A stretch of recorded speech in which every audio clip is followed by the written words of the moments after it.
Assalamualaikum warahmatullahi wabarakatuh. Halo warga Surabaya, saya Stafril Iman, Inspektur Pembantu 3 di Inspektorat Kota Surabaya. Saat ini saya berada di kawasan Kota Lama Surabaya yang baru saja diresmikan oleh Bapak Wali Kota Surabaya, Bapak Eri Cahyadi, yang menjadi ikon pariwisata yang begitu viral di Kota Surabaya ini.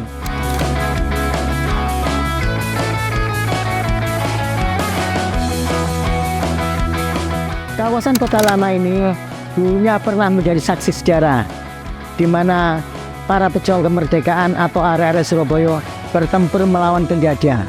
Salah satunya adalah Gedung Interradio ini. Buat yang belum tahu, tak ceritanya ya sejarah nih Gedung Interradio itu.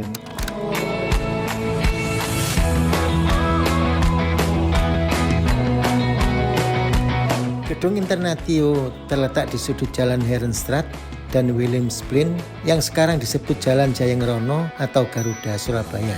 Gedung ini tepatnya terletak di dekat Jembatan Merah Plaza dan Terminal Jembatan Merah. Daerah ini merupakan kawasan yang sibuk di Surabaya.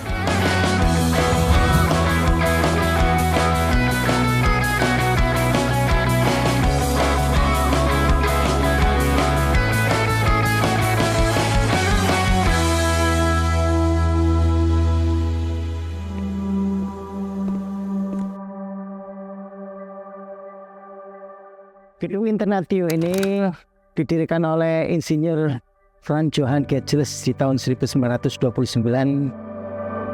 dengan nama Gedung Internationale Crediten Handelsvereniging Rotterdam yang merupakan perusahaan perkebunan dan perbankan yang dimiliki oleh Belanda. Awalnya Gedung Interradio atau Internationale Crediten Handelsvereniging adalah sebuah perusahaan yang artinya kira-kira Asosiasi Komersial dan Kredit Internasional Rotterdam. Gedung Interradio digarap oleh Biro Arsitek EIA Element Ingenieurs en Arsitekten Bureau dengan arsitek adalah Insinyur Franz Johann Laurent Gijls yang juga merancang Rumah Sakit Onder de Bogen di Yogyakarta dan Stasiun Kota Jakarta. Pada tanggal 25 Oktober 1945, Gedung Interradio direbut oleh pasukan Komandan Brigadir ke-49 Inggris. Setelah itu, bangsa Indonesia baru menempati gedung tersebut. Konon gedung 2 lantai ini kini kabarnya dikelola oleh PT Cipta Niaga atau PT Aneka Niaga. Cerita lain mengenai gedung ini.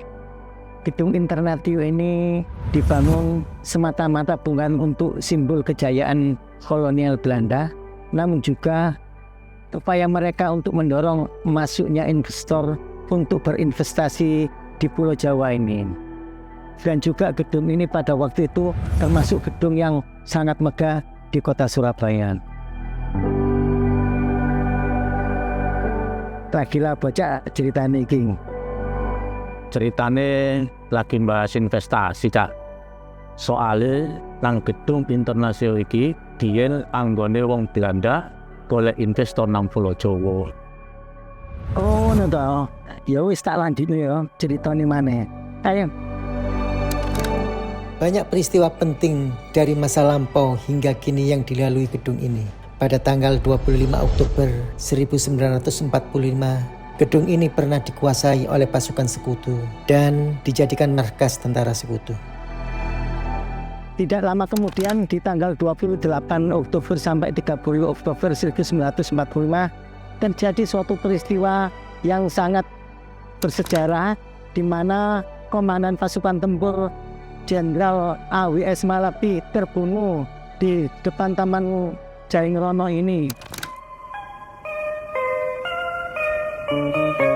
Jadi itu mau nurek ceritane Gedung Interradio. Saiki ayo melaku tak jak nang ngene pabrik sirup sing ana nomor 1 nang Indonesia, yakni pabrik sirupan sing ana nang Jalan Meliwis Kota Surabaya.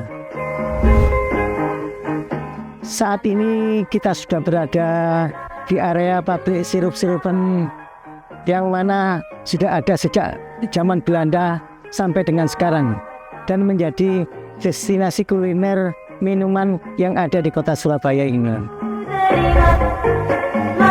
Pabrik sirup-sirupan Telasi di Surabaya didirikan oleh J.C. van Drongelen pada tahun 1923 dan menjadi pabrik sirup pertama di Indonesia. Bangunan pabrik ini sempat beberapa kali berpindah tangan. Pada tahun 1942 diambil alih oleh Jepang. Setelah pendudukan Jepang berakhir, pabrik dikuasai kembali oleh Belanda hingga ada program nasionalisasi pada tahun 1958, yaitu semua perusahaan Belanda diambil alih oleh Indonesia.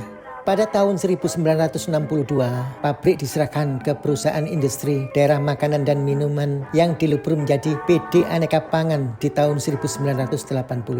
Akhirnya, pada tahun 2002, masuk PT Pabrik Es Wirajatim yang merupakan holding company dari PT Pancawira Usaha Jawa Timur. Di bagian atas pilar bangunan kuno tersebut masih terdapat tulisan asli Pabrik Lemon J.C. van Drongelen N35 Elveh. Itulah yang kini dikenal umum dengan pabrik sirup-sirupan yang terkenal dengan nama sirup-sirupan Telasi. Sirup ini salah satu peninggalan Belanda yang bertahan hingga kini. Fakta sejarah mengatakan bahwa di zaman kolonial Belanda, sirup-sirupan ini hanya bisa dinikmati oleh kalangan bangsawan dan saudagar yang bermitra dengan kolonial Belanda. Pabrik sirup-sirupan terus berkembang dengan bermacam-macam varian rasa sirup. Meski cara pembuatannya masih tradisional sama seperti dahulu, namun kualitas rasa masih tetap terjaga. Saat ini, masyarakat dengan mudah untuk membeli dan minum sirup-sirupan ini karena tersedia di supermarket, toko kelontong maupun di marketplace yang ada di kota Surabaya.